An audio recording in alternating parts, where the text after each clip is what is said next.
Together with American songwriter, we had the opportunity to talk to Lindsey Lomis. Adam was able to talk to Lindsey on the phone and check out her latest single, Feel. And make sure to check us out on YouTube and Facebook at Bringing It Backwards, and follow us on Instagram and Twitter at Bringing Back Pod. And we'd appreciate your support if you follow and subscribe to our podcasts wherever you listen to these podcasts. We're Bringing It Backwards with Lindsey Lomis. Hey, Adam. Hi, Lindsey. How are you? I'm great. How are you? I am great. Thank you so much for taking time out of your day to chat with me. I appreciate it. Oh my gosh, of course. I believe you're living in Nashville now. Is that where you were born and raised? Yep, born and raised in Nashville. Wow. Tell me about that. Yeah, so honestly, I'm super lucky to have grown up in this city. I feel like, my parents were never super involved in music. They obviously appreciated it a ton. But I feel like the city raised me in that way and really showed me that you can be a musician and it's not like an out of reach career to have. Mm-hmm. Obviously grew up around the live music scene, which was a huge part of, the inspiration I got from performing and that kind of thing. And did a bunch of music camps and band camps and singing camps, and met a ton of mentors and people who really took me under their wing at a young age. So I feel really lucky to have grown up here. I just got exposure to all of this really early on. Mm-hmm. Did you live fairly close to like where all the music kind of happens in Nashville? Yeah, we're about, 15 minutes from downtown, and so it's very easy access to everything. Yeah, and even, opportunities to perform were much more easier to find here. They have like kids open mics and that kind of thing. And so I was super lucky in getting to do stuff super early on. Mm-hmm. That's rad. That's really cool. What was the first instrument you learned how to play? The first instrument I learned how to play, I took piano lessons when I was pretty young, but as everyone's story goes, I didn't enjoy them too much for some reason. I feel like it was more of the theory Sure. that bothered me. I just wanted to play. But then I really got interested in learning guitar, and that's sort of when I took off. And I sort of consider guitar as my first instrument just because it's the first one I really fell in love with and discovered myself, and started taking lessons for that and really enjoyed it. And yeah, I feel like guitar sort of opened up the world of songwriting to me. I've been singing since I could speak, and I knew that's what I wanted to do, but guitar really introduced me to actually creating songs. Wow. How old are you when you picked up a guitar? I was probably about 11 or 12. My mom knew several chords, and so she taught me a little bit of the basics, and I just basically learned a ton of covers and played a ton of songs and just did it constantly. And then I started doing my own thing and writing, and then I got lessons, and I went to Nashville School of the Arts for my first 2 years of high school for guitar. And so I was just surrounded by other kids who played it, and definitely, yeah, just loved that. Wow. Tell me about the school you got into. It was just for musicians? Yeah, so it was actually for all of the arts. Yeah, so there was, band, there was visual arts, there was dance, theater, guitar, choir. There was really everything, just all of the arts. And it was still a public school, so it was definitely, not perfect, but I loved it so much, mostly because of the community and just getting to meet a ton of other creative kids. And, we were all sort of outsiders in that way. And I just got to write music with my friends every day, and it was incredible. That's awesome. Did you have to audition for the school, or did you just got in if you wanted to go there? I did, yes. You have to audition for your art, but other than that, it's pretty easy to get into. So for your audition, what did you have to do? Like perform a song on guitar? Yeah, so I actually had to do a little bit of sight reading for guitar, which again, theory is not my strong suit. And so I remember learning like the one piece that we had to do for the audition. I was like, this is it. And then we also got to play like an original or a cover, just a full song, and sing it. And I think that's I was like sort of rolling on that. And that's sort of where I got to have the most fun with it. And luckily, my guitar teacher was not strict at all. He was actually probably too not strict. But he actually allowed my friends and I to like go out into the hallway every day and just write. And so instead of, sitting down and learning theory, which I am so in awe of people who are incredible at that. And I think that's such an important thing to have. But for me, it was more of like the creating the music that I really felt like I could learn. And so I really just got to, like sit in the hallway and write a ton of songs with my friends every day. And that's when I really felt like I was becoming a better musician. Mm-hmm. And what'd you guys do with those songs? Did you form like a little band and perform them out? Yeah, I mean, we'd have several guitar concerts a year. And so we'd get to play our originals there. And usually whatever shows I was doing at the time, I'd play those songs and do whatever I was working on at the time. But yeah, it was more of like, it was more of a school thing in that sense. But there were a few songs that I did, perform and on bigger stages, which was super exciting. Mm-hmm. How old were you when you started going, downtown Nashville and trying to get into these open night mics and stuff? My first real technical performance, obviously, was talent shows at school, which when I was younger, it was the most terrifying thing in the world. I mean, I feel like playing in front of your peers and friends and people is terrifying. Oh, yeah. And so, yeah, that was always very nerve-wracking at the time when I was younger. But then I started, being in Nashville, it's so accessible, and there was a kids open mic night I would play at every Sunday. And I remember I used to play at it with a track because I hadn't learned how to play guitar yet. And I saw this teenage girl come in and she played with her guitar, and I was obsessed, and I told myself I wouldn't come back until I could play guitar.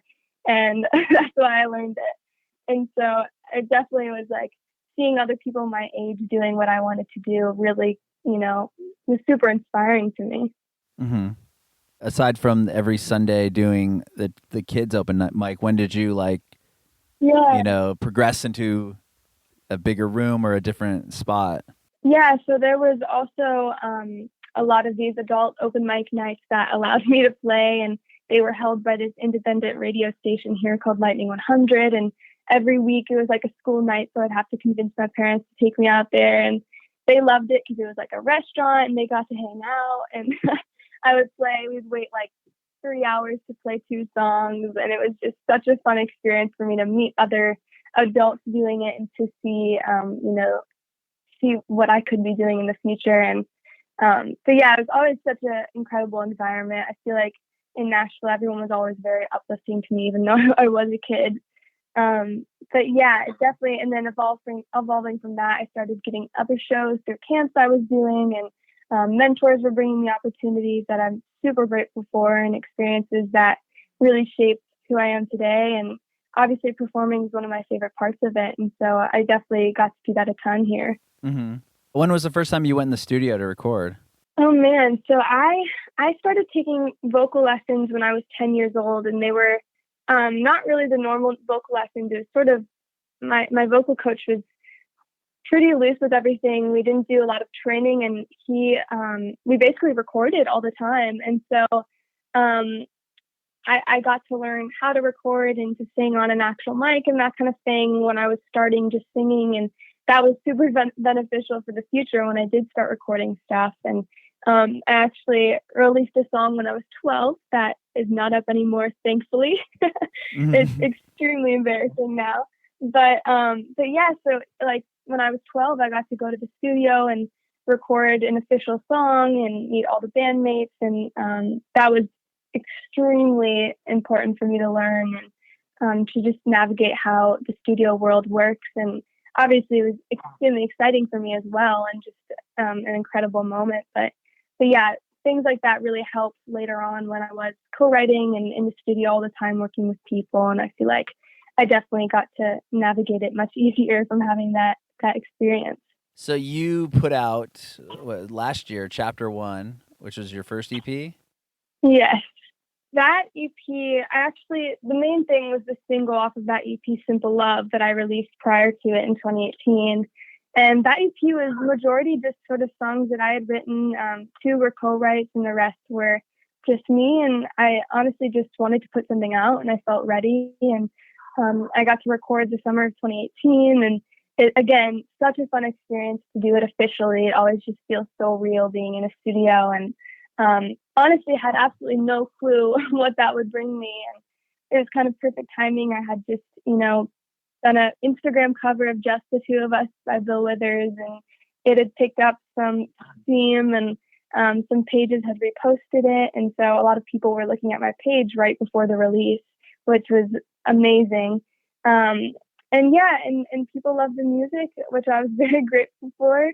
And that sort of was my first introduction to the industry. And that's when I started meeting with people and, saying yes to every coffee offer, and going out and just making connections. And that's sort of when I started to find my team. And again, social media is extremely beneficial for that. And like you said, with, these artists that I look up to, like Shawn Mendes and, Alessia Cara, and for them to be along for my music journey is just extremely surreal for me. Yeah. Because these are artists that, I love, and I'm still 100% a fan at heart. I'm still a teenage girl, I definitely freak out about that.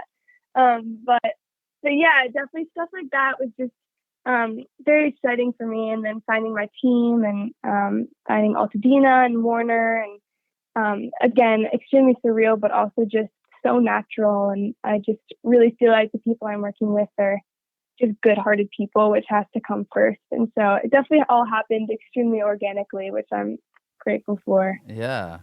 Well, getting Shawn Mendes or these people as fans or hearing it, do they hear that cover? Like, do you know what drew them to seeking you out and finding your songs? Yeah, I think I honestly have no clue how Shawn Mendes found me. I assume it's through one of my videos or something that had been reposted by a page. But I know Alessia had put, what was it? Oh yeah, I had an acoustic song, an acoustic version of one of my songs off the EP, Meant to Be Broken, and she reposted it on her story, and that's sort of how we connected at first, which again was a crazy experience. Yeah. And yeah, so that's sort of how we connected, and just mutual, fans of one another, and it felt super natural and, just super genuine person, which is amazing. So Well, that must have been pretty crazy to look down at your phone and it says like Alessia Cara mentioned you in a story. yeah. Yeah. Was so it kind of like weird. out of nowhere? You're like, whoa. Yeah. It was completely out of nowhere. I mean, I had no clue. Of course, wasn't expecting that at all. Yeah, it was crazy. Yeah, I couldn't even imagine that. You're like, whoa. Right. I mean, it's so weird. You've done, you've played some big stages too, haven't you? You've opened up for some major artists. Yeah. So, one of my favorite experiences in performing and opening for an artist I love, Bruno Major. It was in New York, and it was my first sort of real show in front of a demographic that really enjoyed the type of music that I loved. And so it was definitely a great fit for the audience. And I definitely feed off of the audience's energy when I'm playing. And they were just a super young and enthusiastic crowd. And I was just so into it because of how they felt with it. And yeah, so that was an incredible show. And obviously Bruno is incredible, and I've looked up to him and his music for years. And for me to be able to open up for him was just so surreal. But yeah, that was definitely one of my favorites. That's cool. That's really cool. Have you been able to do any touring at all?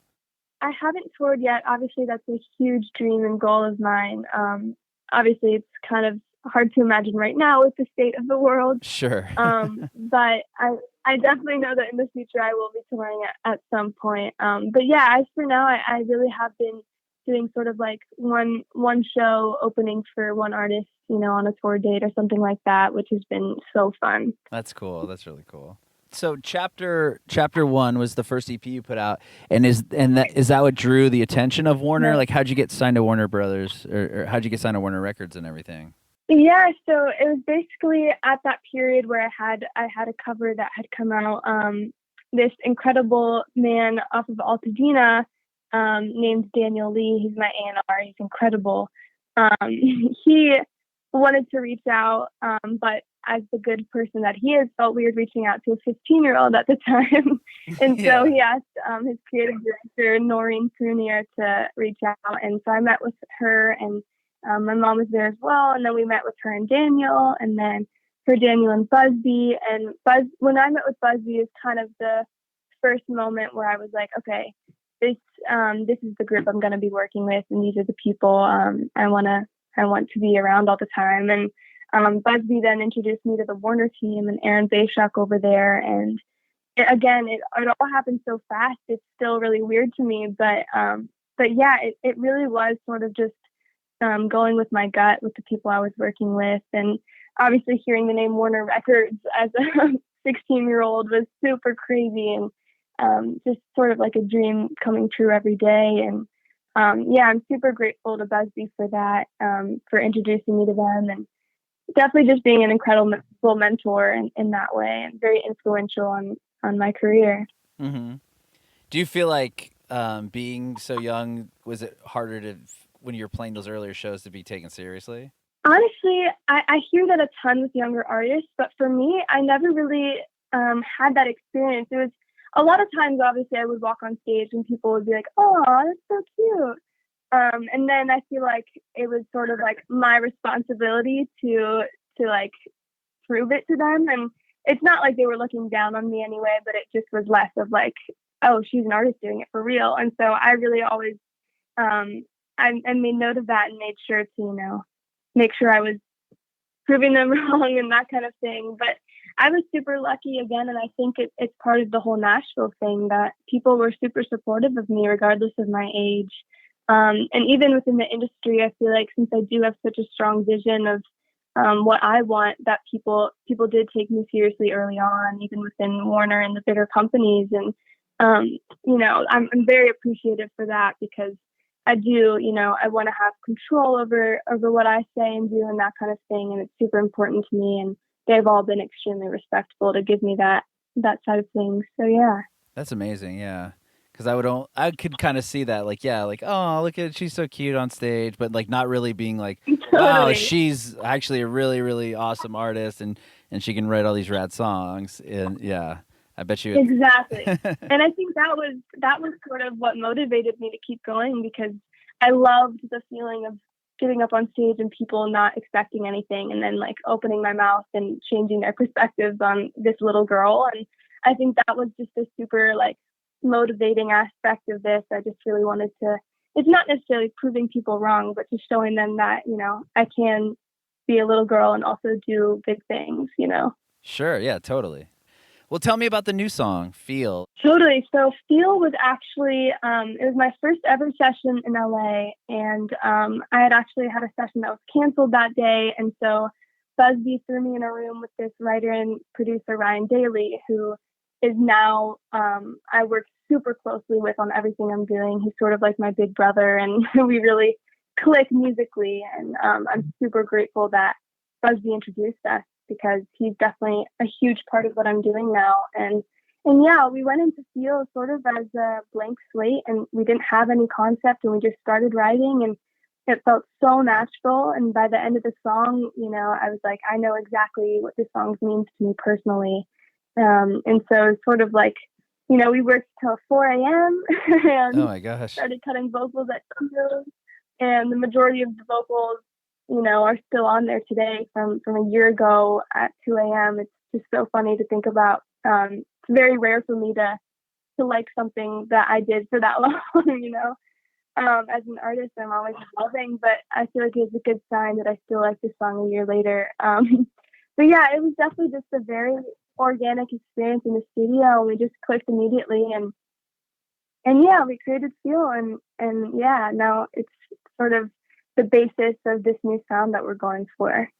Yeah, I like it. I noticed it's a bit more on the like pop, like production heavy side, whereas some of your other stuff had more of the acoustic guitar. What did you know? What was your reasoning for going kind of more of that route? I definitely think, obviously, as an artist, I'm growing and evolving all the time, and my music grows with me. And I was really ready for that change, and I obviously love my neo soul and acoustic vibes and that kind of thing, and it's still a huge part of who I am. But even within, what type of artist I was listening to, that had totally shifted as well. And so I definitely it really happened naturally. It wasn't like, okay, I'm going to go down this lane now. It was sort of like we just created something and I loved it. And I was like, okay, this is what I want to work on right now. And this is who I am. This feels closest to me at this point in time. And yeah, so definitely still doing that every day and getting closer to who I am. But that song was sort of, again, like the basis of that. And yeah, so I feel like we're really lucky that we just kind of hit it on the head for that first session. Mm-hmm. And do you have an EP coming out? Like, is this part of a bigger project?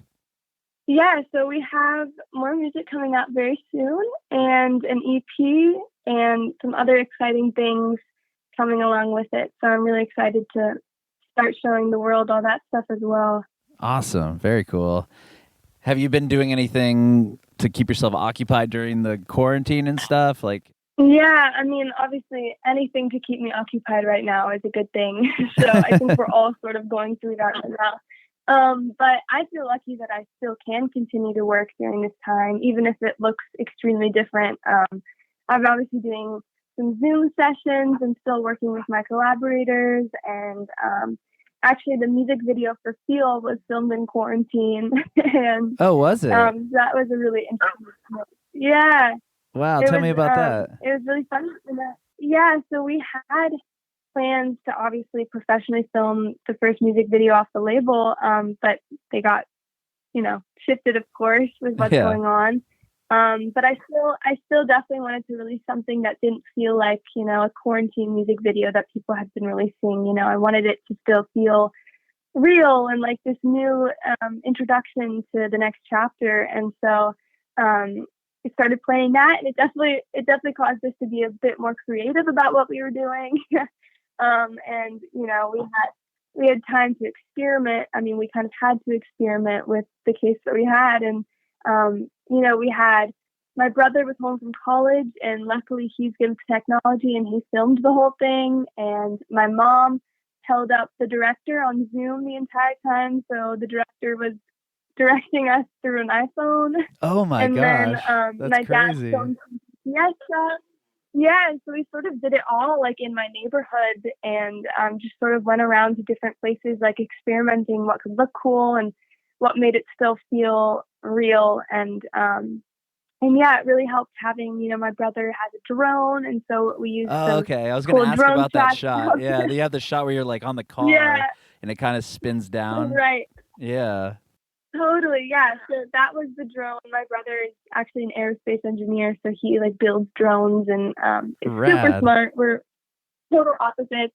But yeah, he helped so much with that video, and we all had so much fun with it as well. And yeah, the car shot was a very spur of the moment thing. We were like, why don't we just pull this car up and start shooting on it? And it turned out super cool. So yeah, it's definitely a mix of having the cool drone shots and then also a ton of editing that helped. Oh yeah, it looks like there's crazy like effects and stuff. Like I love like when somebody lights a match in the video, and it's like exactly. There's like a lot of really cool like artistic elements to it. But like watching it, I would have never thought that you shot that in quarantine. Thank you. That's the goal. Yeah, it's awesome. It looks great. So yeah, we definitely had a lot of fun with it. Thank you. Mm-hmm. So you said you've done like writing sessions and stuff over Zoom. How's that? Yeah, I've been doing some sessions over Zoom. It's obviously very strange, and it's new territory for a lot of people. Mm-hmm. It definitely, I feel like a big part of writes are, the connection, and obviously Zoom lags out a bit. But luckily I've been working with, Ryan Daly and a lot of people that I've worked with before and already have connections with, and still finding time to create, and which has been so helpful. So yeah. Awesome. Well, thank you so much, Lindsey, for talking to me. I love what you're doing so far, and I can't wait to hear the EP when it comes out. The Feels is a rad song. I really like it. in the video. Like, Thank you it's so crazy much. how cool it is, and how you shot that and did everything in quarantine. That's nuts. I have one more question. Well, thank you so much for having me. Yeah, of course. I have one more question yeah. for you, if that's cool. I want to know if you have any advice for aspiring artists. Advice for aspiring artists. I'd say some advice that I definitely need to take sometimes is to go easy on yourself. I feel like if you're just starting out, it's really easy. You know, I started when I was young, and I compared myself to Adele and to these adults who were already big and doing it. And so I feel like you can get really caught up in comparing yourself to artists that you love, but you just need to remember that you need to find your own lane, and that it's important that we're all different and doing our own things, and that's sort of what makes you special. And yeah, to just not go too hard on yourself when it's like that, and to be in it for the music and not for anything else.